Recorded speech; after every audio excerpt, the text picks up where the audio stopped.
It was just another ordinary morning, until it wasn't. My child, standing at the bus stop, was suddenly confronted by her. Karen, you know the type, the entitled, self-appointed neighborhood monitor.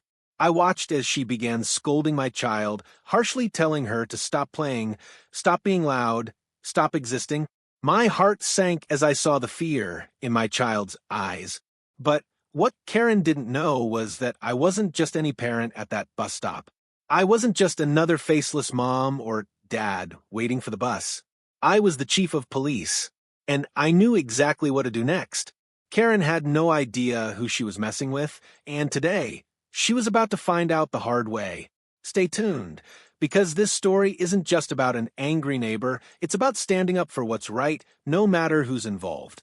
Before we dive into this crazy story, I want to ask you a quick question. Where are you watching from?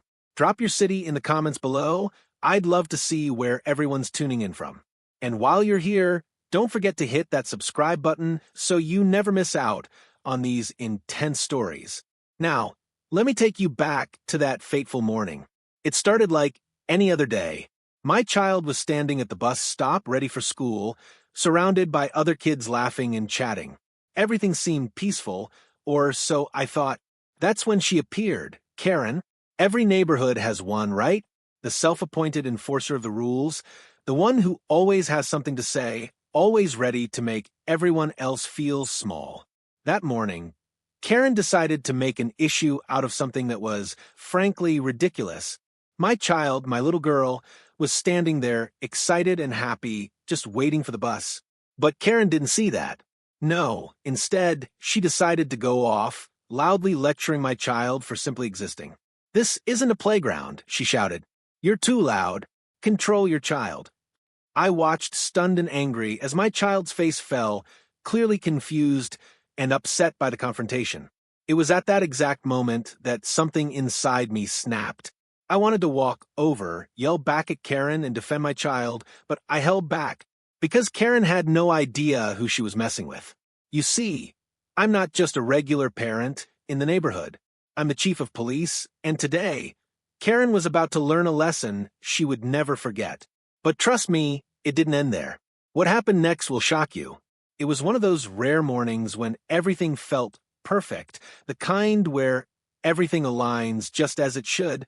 The sun had just risen over the horizon, casting a warm golden glow on the neighborhood. Birds were chirping, the scent of freshly cut grass lingered in the air, and there was a certain peace that blanketed the street. My child, with her messy ponytail and school backpack slung over one shoulder, was chatting animatedly with her friends, laughing as they waited for the bus. I always loved mornings like these.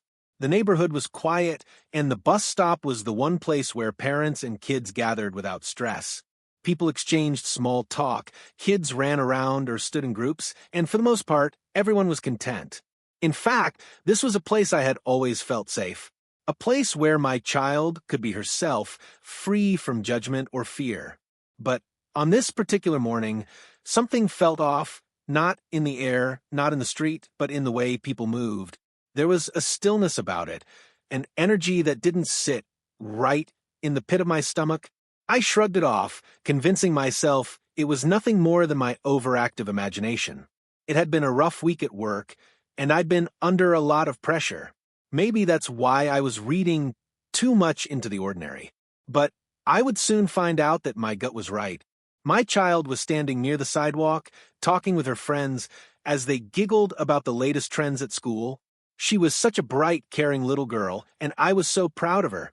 The other kids always enjoyed her company, and I could see that she was well-liked. I caught her eye and smiled, giving her a quick wave. She waved back with a huge grin, her face beaming with joy. That's when I saw her, Karen. Now, if you live in a neighborhood like mine, you know exactly what I'm talking about. Every community has its Karen. The woman who's always quick to complain, quick to judge, and quicker to make sure everyone knows she has an opinion on everything. She's the one who talks about rules, regulations, and the right way to do things, even when nobody asked for her input. Karen lived 3 houses down from ours, and I had seen her around the neighborhood plenty of times. But up until now, She hadn't been directly involved in my life. We exchanged pleasantries, of course, but there was always an air of discomfort when we interacted, like she was trying to find a way to say something unpleasant. This morning, though, there was something different in the way Karen approached. Her steps were quick and purposeful, and her posture was tense, like she was on a mission. As she approached my child and the group of kids at the bus stop, I could feel the shift in energy. It was almost as if the air had thickened. My instinct told me that something was about to happen, and I was right. "Excuse me," Karen said loudly, her voice cutting through the chatter of the children. All the kids stopped what they were doing and turned their heads, sensing the confrontation. I looked over, already feeling the heat rise in my chest. "Yes," my child answered politely, clearly unaware of what was about to unfold. "You need to teach your child some respect," Karen snapped. I stood there, frozen for a moment. Did she just say that?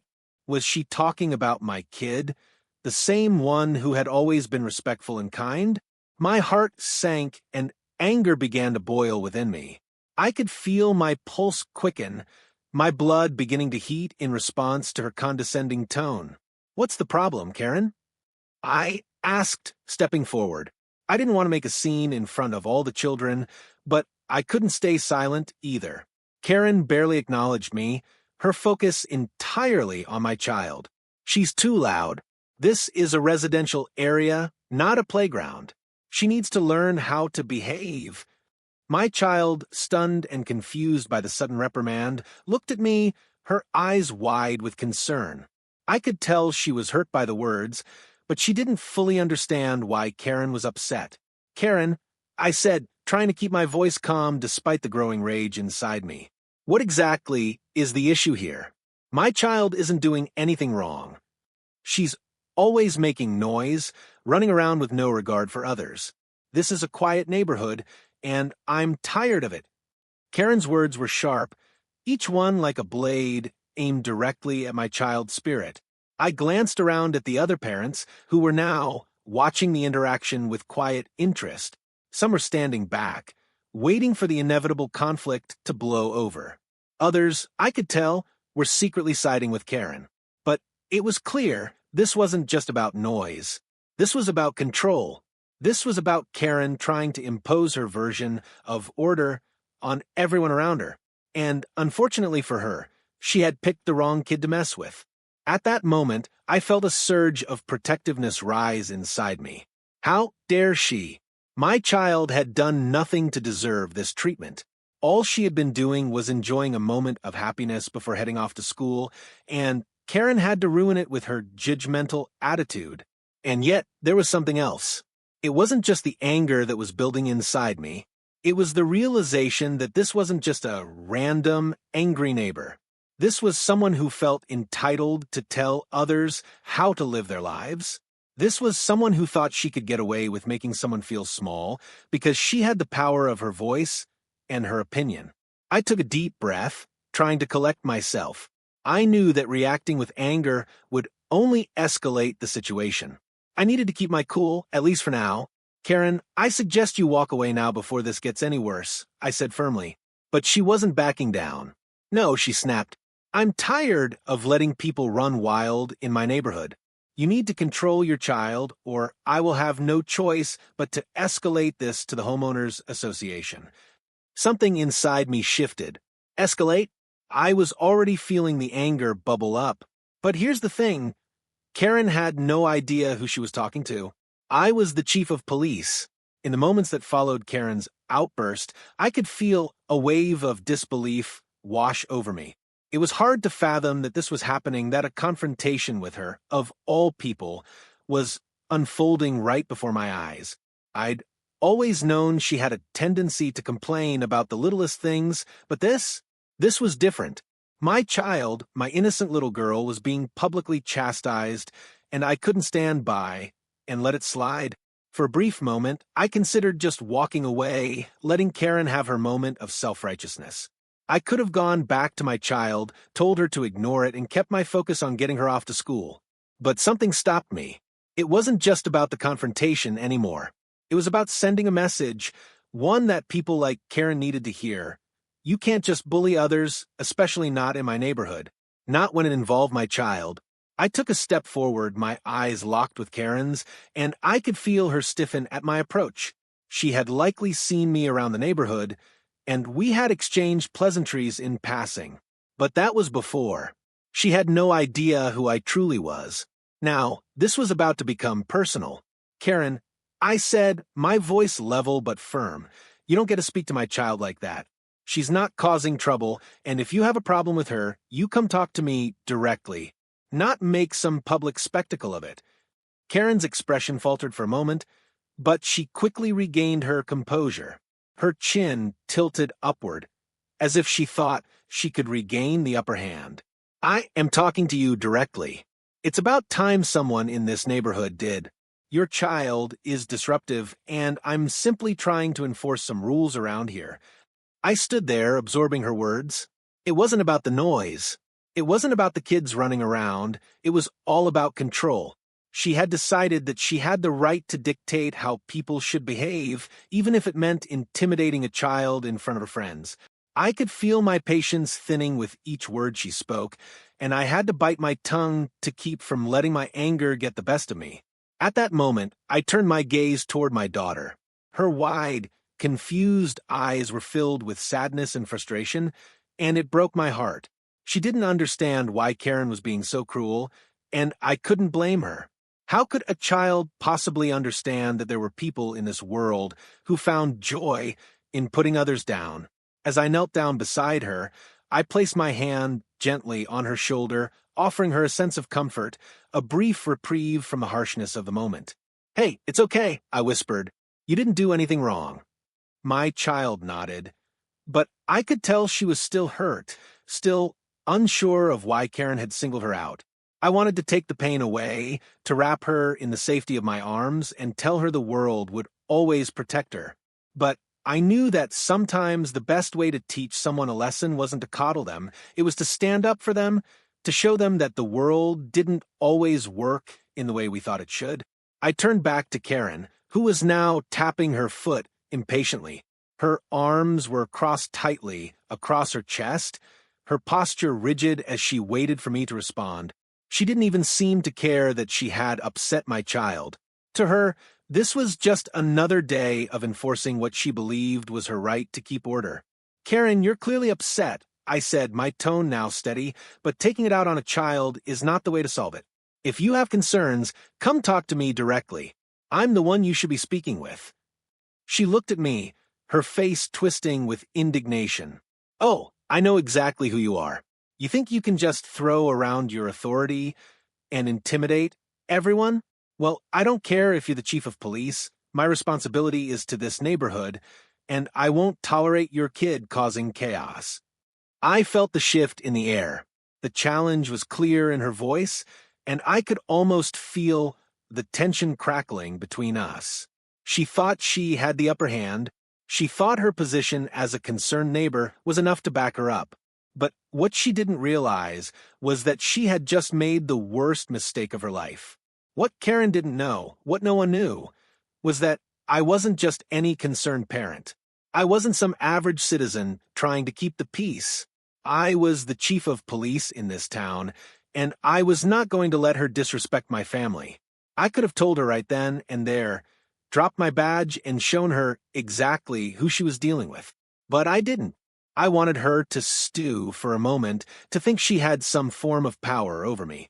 I wanted her to dig herself into a hole so deep that there would be no way to crawl out. "You really want to keep going with this?" I asked quietly, my voice taking on a calm but undeniable edge. "Because I have every authority to file a formal complaint about your behavior. And trust me, Karen, it won't be pretty for you." She sneered, clearly undeterred. "Go ahead. I'll report you to the HOA, to the board. I'll tell them that you're trying to use your position to shield your kid from rules." But that was when I did something that made her pause. I reached into my pocket and pulled out my phone. Slowly, carefully, I turned it over my hand, just enough so that the shiny badge on the back of my phone caught the sunlight. Karen's eyes flicked down, noticing it for the first time. Her expression shifted instantly, like a mask falling from her face. The color drained from her cheeks as she stared at the badge, realization slowly creeping in. For a moment, neither of us said a word. The silence was thick and heavy, filled only with the distant sound of the kids quietly watching. "You are the chief of police?" Karen asked, her voice suddenly small, her arrogance slipping away. I didn't answer immediately. Instead, I let the silence stretch between us, letting her stew in the realization that she had no idea who she was confronting. No idea who she had just tried to bully. Finally, I spoke, my tone now even colder. "Yes, Karen, I am. And the next time you decide to publicly attack my child, you might want to consider the consequences before you open your mouth." The air hung heavy between us, thick with unspoken words and the lingering tension of the confrontation. Karen stood there, her posture rigid, clearly trying to regain some form of control over the situation, but the shift in her demeanor was noticeable. Her bravado, the same arrogance she had shown earlier, was slipping away. The gleam of recognition in her eyes told me everything I needed to know. She understood now. For the first time since this entire ordeal began, I could see the fear creeping into her expression. It wasn't the kind of fear you might expect when someone feels physically threatened. No, this was different. It was the fear of someone realizing they've made a monumental mistake. It was the fear of someone realizing they'd taken on the wrong person. As I watched her, I felt a surge of power, not because of the badge I wore or the authority it granted me, but because I knew that the next words I spoke would make all the difference. I'd given her a chance to back off, to walk away with her dignity intact, but now I could see she wasn't going to back down without a fight. She was the kind of person who needed to be brought to her knees in order to truly understand the weight of her actions. She swallowed hard, glancing down at the badge again, then back up at me. "So, you're really the chief of police?" she repeated, her voice shaky. "Yes, Karen, I am," I said, my voice calm, controlled. I made no effort to hide the faint edge in my tone. "And if you think for a second that your behavior is going to go unchallenged, you're mistaken. I don't tolerate bullying in my neighborhood, not from anyone, no matter who they are." She looked around, as if hoping for some ally to speak up, but the crowd of parents and children were silent, their gazes darting between the two of us, unsure of how to react. Karen had always been a loudmouth, the kind of person who thought she could rule the roost. But now, she was standing alone, and it was becoming clear to her that the people who might have once supported her had distanced themselves. "Look," she said, voice dripping with fake sweetness, "I didn't know who you were. I wasn't trying to cause trouble. But your kid has been disturbing the peace, and I'm just doing what's right for the community." I raised an eyebrow, disbelief lacing my voice. "Doing what's right for the community? Is that what you're calling this? Publicly humiliating a child? Is that what you think will solve this?" Karen's eyes narrowed, and for a moment, I thought she was about to lash out again. But something in her expression shifted. Her lips pressed into a tight line as she seemed to reevaluate her stance. I could see the wheels turning in her mind. She was realizing that her usual tactics, the ones she used to silence others and bend them to her will, weren't working. "You know what?" she muttered under her breath, more to herself than to me. "I didn't come here to argue. I just wanted some peace around here. Maybe you should just take care of your kid, and we can move on." I shook my head, my patience now wearing thin. "This isn't about peace, Karen. This is about you thinking you have the right to control everything around you. You don't. Not here, not in my neighborhood, and certainly not with my family. You've crossed a line, and there will be consequences." Her face flushed with frustration, and she opened her mouth to argue further, but I cut her off. "No, we're done here. You've made your point, and I've made mine," I said, my voice hardening. "I'm calling the HOA. I'm filing a formal complaint for your behavior. And trust me, they won't take kindly to this. You can try to blame my child, but the truth is you were the one out of line." She took a step back, clearly caught off guard by my decisiveness. Her eyes darted between me and the kids at the bus stop, who were now watching this exchange with growing interest. But I didn't care about what they thought.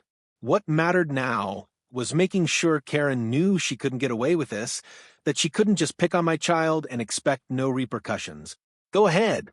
Call whoever you want, she spat, her voice now tinged with the bitterness of someone who realized their bluff had been called.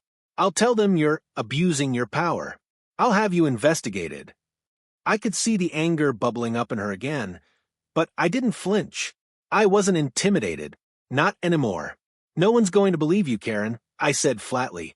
You've made yourself the villain here, and I've got the proof. Karen faltered at my words. She had no idea what I meant, but I could see the realization hit her that her position was deteriorating rapidly. The smug look she'd carried throughout the conversation was slowly replaced by uncertainty. She looked at me, then at the crowd, then back at me again. She opened her mouth, no doubt to say something else to try and salvage her dignity, but I interrupted her once again. Go ahead, I said, my tone low but unwavering. Call the HOA. Call whoever you want. I'll be waiting for you. But next time, don't think you can treat people, especially children, this way and get away with it. With that, I turned my back on her, walking toward my child who was still standing at the bus stop, her eyes wide with a mix of relief and confusion. As I reached her, I could see the change in her demeanor. The tension in her shoulders seemed to melt away, and she looked up at me with a small, tentative smile. Thanks, Dad, she whispered, her voice barely audible. I smiled back, placing a gentle hand on her head. It's all right, sweetie. No one is going to hurt you. But as we walked toward the bus, I couldn't help but feel a sense of unease settle in my chest. This wasn't over. Karen might have backed down for now, but this kind of behavior didn't just disappear. People like her didn't take defeat lightly. She would find a way to fight back, to try and regain her control. And when that happened, I'd be ready. But for now, at least my child was safe. She would always be safe because I wasn't going to let anyone, not even someone with power or authority, make her feel small again. The bus arrived moments later, its loud engine pulling up to the curb and breaking the heavy silence that had settled over the scene. The kids rushed to climb aboard, chatting amongst themselves, their attention finally shifting from the drama that had unfolded moments before. My child, still visibly shaken, clutched my hand as she walked toward the bus. She glanced back at Karen one last time, and I could see the confusion lingering in her eyes. Go on, I said gently, giving her a reassuring push toward the bus door. She nodded, offering me a tight smile before stepping aboard, disappearing into the safety of the yellow vehicle. I stood there for a moment, watching her leave, feeling a pang of protectiveness in my chest. As long as I was around, no one would make her feel that way again. Not on my watch. But as the bus pulled away, I turned back to face Karen, who was still standing there, arms crossed, lips tight with anger. The defiance was still in her, but now there was a hint of fear, too. She didn't know what I was capable of, but she would learn. Karen finally spoke, her voice low and dripping with venom. You think you've won, don't you? You think you've shown me who's boss. She paused, taking a step forward, her eyes flashing with a newfound sense of purpose. Well, I'll make sure everyone knows what you did here today. This isn't over, not by a long shot. I didn't flinch. You can try, I said, my voice calm and measured. But it won't work. You can tell whoever you want, Karen, but you're not going to get the result you're hoping for. Her eyes narrowed, and for a moment I saw something dark flash across her face, something dangerous, something I wasn't entirely sure how to interpret, but I didn't have time to dwell on it. My focus was on her words, her threats, and the realization that this wasn't just going to blow over. Karen wasn't the type to back down easily, and I knew that what had just happened, the power shift between us, wouldn't sit well with her. She stared at me for a few moments longer, her mouth working as if she was trying to find the right words, before she finally huffed and turned, walking away without another word. She didn't even glance back, but I could tell that, deep down, she was already planning her next move. She wasn't done, and I knew it. I waited a moment, watching her retreating figure, before turning and heading back toward my house. The confrontation was over for now, but something in my gut told me that Karen wasn't finished. Not by a long shot. She had a way of worming her way into things, of making people uncomfortable, and I was certain she'd be back with more complaints, more petty grievances, and more attempts to exert her will on the people around her. The problem, though, was that this time, I wasn't going to let her get away with it. The next few days passed in a strange kind of calm. Life in the neighborhood seemed to return to its regular rhythm. The kids went to school, the parents went about their daily routines, and the sun continued to shine down on the familiar streets. But the calm was deceptive. Beneath the surface, I knew something was brewing. Karen hadn't made a direct appearance, but I could feel her presence in the air. It was like a storm on the horizon. You could sense it coming, but didn't know exactly when it would strike. Every time I ran into one of the neighbors, I couldn't help but notice the sidelong glances or the hushed conversations. It wasn't just Karen that was causing the tension, it was the ripple effect of the confrontation, the quiet whispers that spread from house to house. People were starting to talk. It was late Thursday evening when I got the first phone call. I was sitting at the kitchen table, scrolling through my work emails and preparing for the next day. The ring of the phone broke my concentration, and I picked it up without thinking.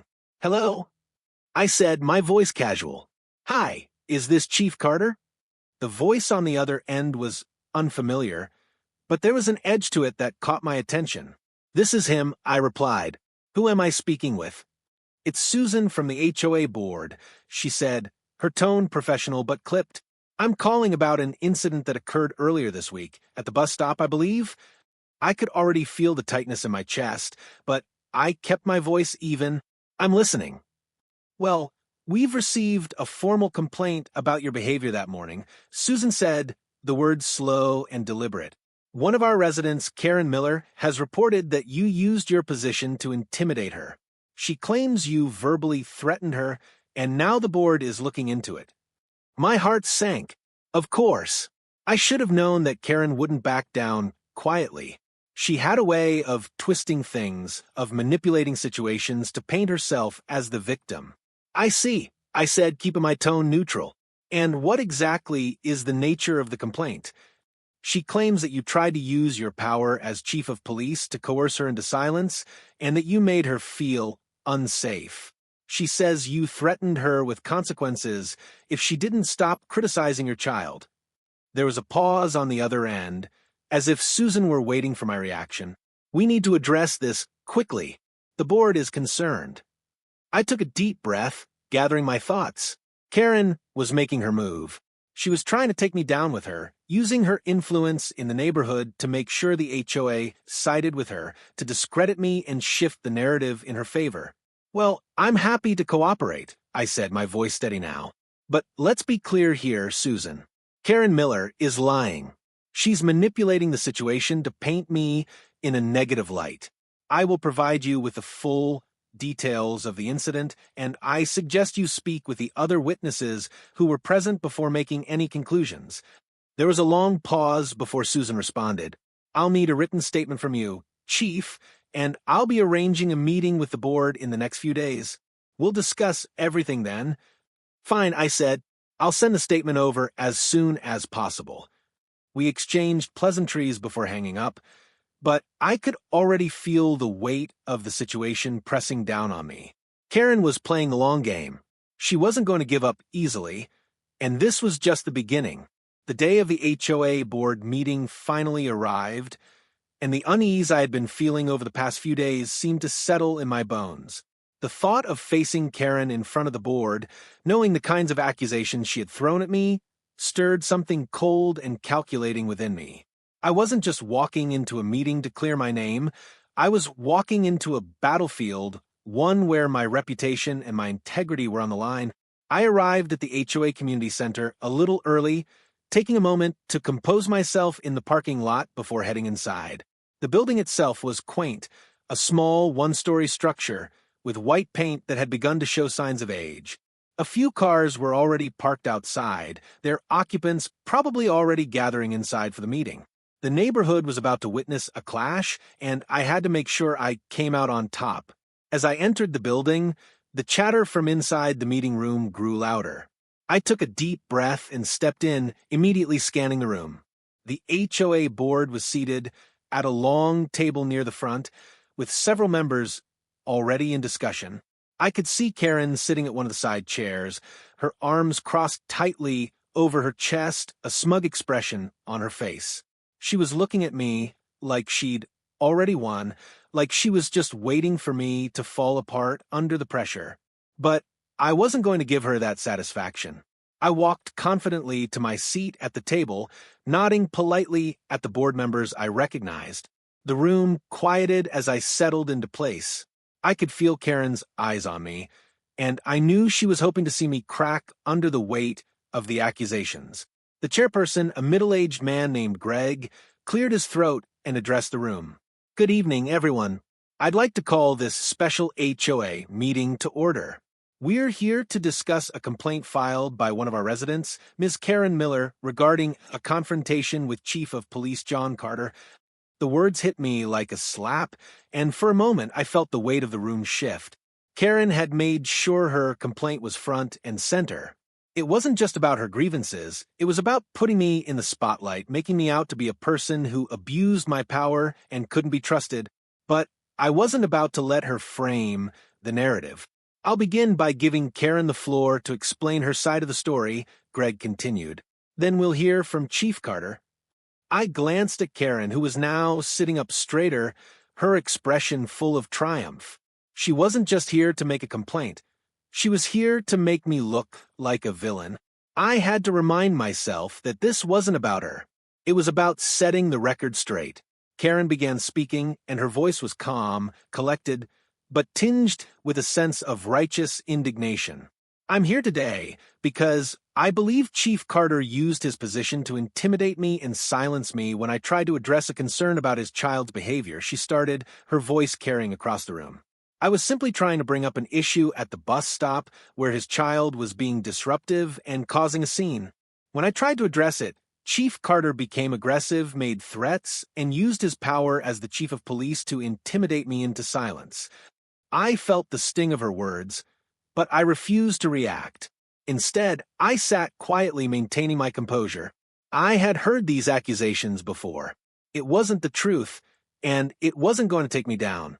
Karen went on, describing the scene at the bus stop in exaggerated detail, painting herself as the innocent party trying to restore order, while I was the overbearing, power-hungry officer who couldn't handle any kind of criticism. She claimed I had threatened her with the weight of my office, making her feel unsafe and uncomfortable. Every word she spoke was a carefully crafted narrative, one designed to make me appear as if I had acted out of line, using my authority to control her. When she finished, she gave a slight nod to Greg, as if to say, "I've said my piece, now let's see how he tries to get out of this." Greg turned to me, his expression neutral, but his eyes held a hint of skepticism. "Chief Carter, we'd like to hear your response." I stood up, my hands steady at my sides. I took a deep breath and looked around the room, meeting the eyes of each board member. Then I turned my gaze to Karen. The room had fallen silent, and all I could hear was the low hum of tension in the air.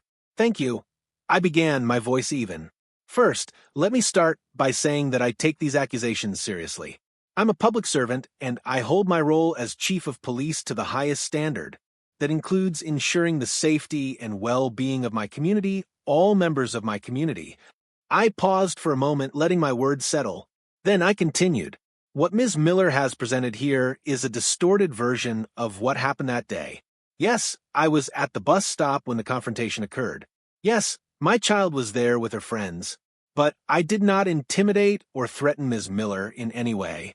What I did was stand up for my child when I saw her being publicly chastised for no reason other than a personal grievance. I turned to face Karen directly, my gaze unwavering. "Karen, you know as well as I do that you were not merely addressing a concern, you were harassing my child. You made an issue out of nothing and chose to escalate the situation, speaking to her in a way no child should ever be spoken to. When I intervened, I did so as a father, not as a police officer. And when you attempted to escalate the situation further, I simply let you know that your actions had consequences." The board members were listening intently, and I could see a few of them exchange looks as my words sank in. I will admit, I continued, that I showed you my badge, but that wasn't to intimidate you. That was to make sure you understood that I would not allow this to go unchallenged. I would not stand by while you bullied my child in front of others. I did not abuse my position. I simply made it clear that I would not tolerate this behavior in my community. The room was still. No one spoke for a few moments. The weight of what I'd said hung in the air, and I could see the shift in the board members' expressions. They had been skeptical at first, but now they were listening. Greg cleared his throat, and I turned my attention back to him. Thank you, Chief Carter. Does anyone on the board have questions? One of the board members, a woman in her late 40s named Lisa, spoke up. I'm not sure I fully understand, Karen. You're saying the chief threatened you, but from what he said, it sounds like he was defending his child from your harsh words. Is that how you saw it? Karen stiffened, clearly uncomfortable under the scrutiny. That's not what happened at all, she muttered, but her voice lacked the conviction it had had when she first spoke. I have a question for both of you, Greg said, raising his hand. What exactly do you expect to come of this complaint? We've heard both sides now, and we'll need to consider what action, if any, should be taken. I knew the answer to that question already. Karen had overplayed her hand. She had tried to twist the narrative, but it was clear now that the board wasn't going to side with her. They had seen through her manipulation. I'm not asking for anything from this meeting except the truth to be recognized, I said firmly. What happened at the bus stop was an unfortunate event, but it shouldn't have escalated the way it did. I stand by my actions, and I trust this board will see that my intent was to protect my child and uphold the integrity of my position. Greg nodded thoughtfully. We will take everything into account, but from what we've heard tonight, it seems that this matter may be settled without any need for further action. The room fell quiet again, and I could see Karen's face flush with frustration. It was clear she hadn't expected the board to be as impartial as they had been. Her grip on the situation was slipping, and she knew it. After a few more minutes of discussion, the meeting was adjourned. Karen sat there, staring at me with a mix of disbelief and seething anger, but I didn't flinch. I had stood my ground, and the board had heard me. As I left the meeting, I knew this wasn't the end of it. Karen wouldn't just walk away, quietly, but for now, she had been outplayed. The power had shifted once again, and this time, I was ready for whatever she threw my way. The following days after the HOA meeting were filled with an eerie sense of calm, but I knew that Karen wasn't finished. She didn't have the grace to bow out quietly, and I knew from the way she'd looked at me in that meeting that she was seething, planning her next move. Still, there was something satisfying in knowing that the board had seen through her lies. They understood the truth, and truth, as they say, was an immovable force. As for the neighborhood, there was a noticeable shift. The tension in the air was less palpable, and while some people avoided me out of discomfort or awkwardness, most of the neighbors began to reach out. They approached me with quieter, more respectful tones, offering their support in small but meaningful ways. There is something about the way the community rallied that made me feel a deep sense of satisfaction. I'd not only protected my child, but I had also protected the integrity of the neighborhood from someone who thought they could control everyone around them. Karen, however, did not take her loss lightly. I received a series of increasingly hostile emails, each one more venomous than the last. She tried to gather support from a few of her like-minded neighbors, claiming I was abusing my position as chief of police and manipulating the board. Her narrative remained consistent. I was the villain, and she was simply a concerned citizen who had been wronged. At first, I was tempted to respond, to defend myself again, to correct the false accusations. But I knew that this was exactly what she wanted. Karen thrived on conflict. She was someone who felt empowered only when there was chaos around her. My silence was the best way to neutralize her, to let her simmer in her own delusions without providing her the satisfaction of a response. But the emails didn't stop. They grew more frequent, and eventually I began to notice Karen lurking at the bus stop again. She stood there, watching, waiting for any opportunity to escalate things. Her presence was a constant reminder that the battle wasn't over, not yet. One evening, as I was heading out for my evening run, I spotted her again standing near the bus stop, her arms crossed, her eyes narrow. I could see the bitterness etched across her face, her posture stiff with animosity. It was clear she was trying to make herself a fixture in the neighborhood again, like some ominous shadow waiting to strike. I paused for a moment, considering my options. Part of me wanted to march up to her, tell her once and for all that she had lost, that she was not going to get away with trying to ruin my life. But I resisted the impulse. If I engaged her now, I would be falling right into the trap she had set for me. Instead, I simply nodded in her direction, offering a polite but firm acknowledgement of her presence. She didn't respond, and after a moment, she turned and walked away, her shoulders stiff, her head held high. It was the first time in a long while that I saw her retreat. The next few weeks brought a new sense of normalcy. Karen's presence at the bus stop became less frequent, and eventually she stopped showing up altogether. I couldn't help but wonder whether she had realized that she had lost her grip on the situation. Maybe she had decided that the cost of continuing to fight wasn't worth the battle anymore. Or maybe, deep down, she knew that I wasn't going anywhere. I wasn't the kind of person who would let her tear apart my family for the sake of her own ego. And the whole truth was out there now. For my daughter, things gradually returned to normal. There were no more public confrontations, no more whispers or stares. She was able to go to the bus stop without fear of being singled out, without the weight of Karen's judgment bearing down on her. I watched her grow more confident in the days following the HOA meeting, her smile returning to its usual bright, carefree self. She had learned something powerful, too.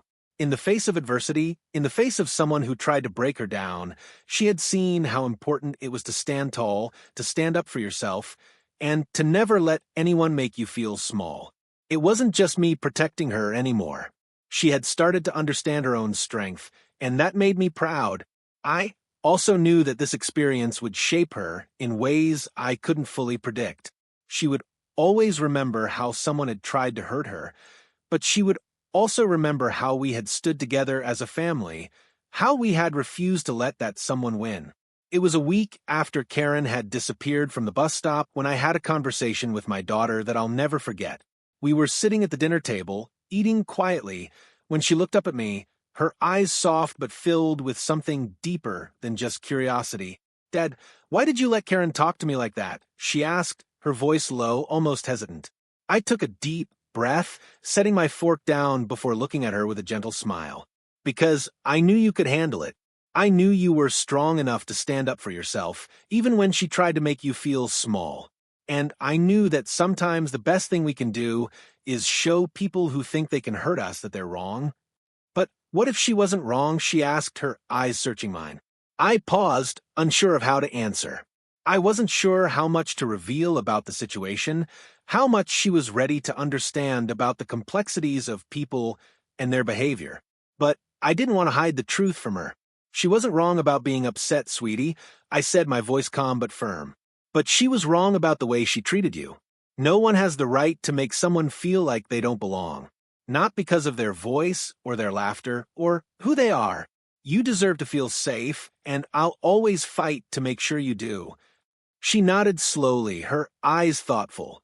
"I understand, Dad. I just want to make sure no one tries to do that again." "You won't be alone, kiddo," I said, my voice thick with emotion. "Not ever." Months later, the events of that morning felt distant, almost surreal. Karen had faded from the neighborhood, and life had resumed its regular pace. But the lesson remained.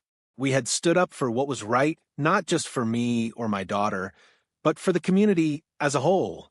We had reminded ourselves that it was not just about defending your family from an attack. It was about ensuring that others knew they could stand up, too. I had expected Karen to be a mere footnote in our lives, but she had turned out to be a defining chapter, one that taught me that even in small, quiet neighborhoods, power struggles and egos could easily spiral out of control. The real victory, however, wasn't in the HOA meeting, the phone calls, or the emails. It was in knowing that I had protected my family and that my daughter would never feel unsafe or alone again. As for Karen, I'm sure she's out there, still trying to find someone to control, someone to push around. But I wasn't that person, and I never would be.